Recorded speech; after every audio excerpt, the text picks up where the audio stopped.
নমস্কাৰ, মই আজি এজন ব্যক্তিৰ লগত কথা পাতিম। সেইজন ব্যক্তিক আপোনালোকক নতুনকৈ চিনাকি কৰি দিয়াৰ প্ৰয়োজন নাই। সেই ব্যক্তিজন হৈছে আকাশ দলে।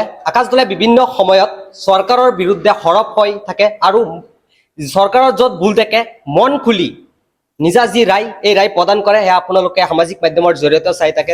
তেখেতৰ লগত কথা পাতিম। পোনপ্ৰথমে আপোনাক নমস্কাৰ জনাইছোঁ। যে জুবিন দা যে আমাৰ মাজত নাই, এতিয়াও আমি এই কথাটো যেন অনুভৱ কৰিব পৰা নাই। জুবিন দা আমাৰ মাজত আছে, যেহেতু তেওঁৰ পাৰ্থিৱ শৰীৰটো নাই। কি ক'ব আপোনালোকে ন্যায়ৰ বাবে? আচলতে আমাৰ যুগৰ আটাইতকৈ ডাঙৰ শিল্পী হৈছে জুবিন দা।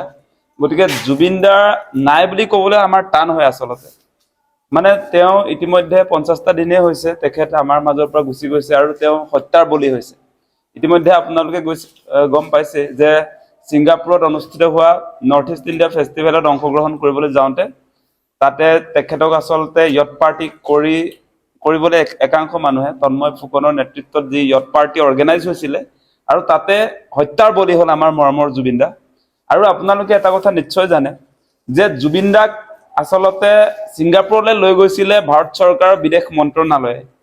হাই কমিশ্যন অফ ইণ্ডিয়াই প্ৰেজেণ্ট কৰা সংগীতানুষ্ঠানত জুবিন দাই গীত পৰিৱেশন কৰিবলৈ গৈছিলে আৰু দুৰ্ভাগ্যজনকভাৱে ভাৰত চৰকাৰৰ ফালৰ পৰা বিদেশ মন্ত্ৰণালয়ৰ তৰফৰ পৰা আচলতে জুবিন দাৰ কোনো ধৰণৰ ব্যৱস্থাপনা নকৰাৰ ফলস্বৰূপে আজিৰ দিনটোত জুবিন দা আমাৰ মাজত নাই।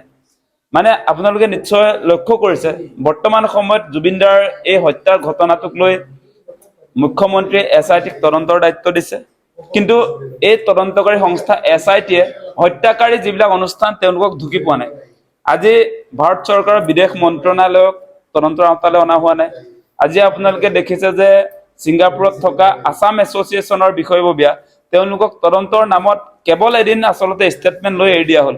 কিন্তু এটা কথা মনত ৰখা ভাল যে সেই যে ছিংগাপুৰত থকা মুখ্যমন্ত্ৰীয়ে যাক মেধাৱী ল'ৰা চোকা ল'ৰা বুলি এৰি দিলে, যিবিলাকে আচলতে জুবিন দাক লগত লৈ মদে মাংসৰে মস্তি কৰিছিলে সাগৰত, আৰু তেওঁলোকৰ সেই আচলতে মস্তি কৰা অনুষ্ঠানটোলৈ যাওঁতেহে জুবিন দাৰ মৃত্যু হৈছে।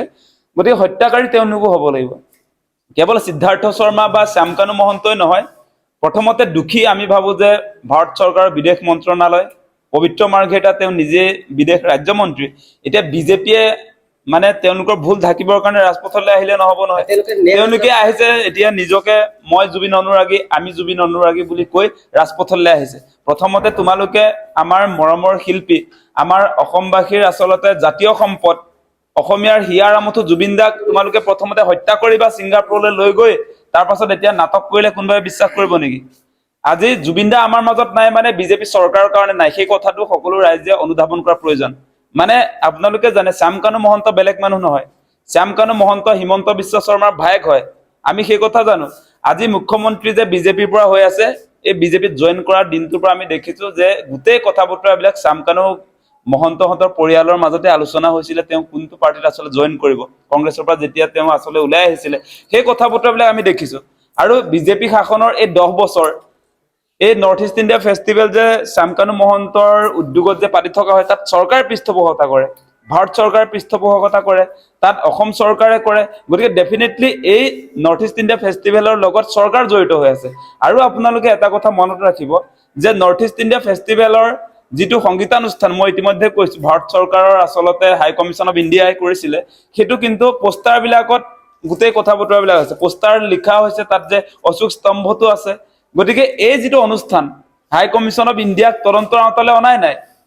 এতিয়া জুবিন দাক বিজেপি চৰকাৰৰ হাই কমিশ্যনে ছিংগাপুৰলৈ মাতি নিলে তেওঁলোক কি যুক্তিত আচলতে তদন্তৰ আওতালৈ অনা নাই, সেই কথা বতৰাবিলাক আছে। আৰু এই কালপিট কেইটাক যিবিলাক আছাম এছ'চিয়েশ্যনৰ মেম্বাৰ যিবিলাকে হত্যা কৰিলে জুবিন দাক, সেই লোকসকল কিয় আজি তদন্তৰ আওতাত নাহে, সেই কথা বতৰাবিলাক আছে নহয়। এতিয়া আধৰুৱা তদন্তৰ জৰিয়তে আমি জুবিন দাক ন্যায় দিব নোৱাৰো। সেইকাৰণে আমি আজিৰ দিনটোতো #JusticeForJubin Garg চলাই আছো আমি সমগ্ৰ অসমৰ মানুহে, আৰু তাৰ সমান্তৰালভাৱে ন্যায় সমাৱেশবিলাক হৈছে আপোনালোকে দেখিছে। আজিও আমাৰ এই মৰিগাঁও জিলাতে ন্যায় সমাৱেশ আমি আয়োজন কৰিছিলো। আমি এটা কথা স্পষ্ট কৰি দিছো চৰকাৰক, যিকোনো মূল্যৰ বিনিময়ত জুবিন দাক হত্যাৰ মুখলৈ ঠেলি দিয়া প্ৰতিগৰাকী ব্যক্তিৰ কঠোৰৰ পৰা কঠোৰ শাস্তি হ'ব লাগিব।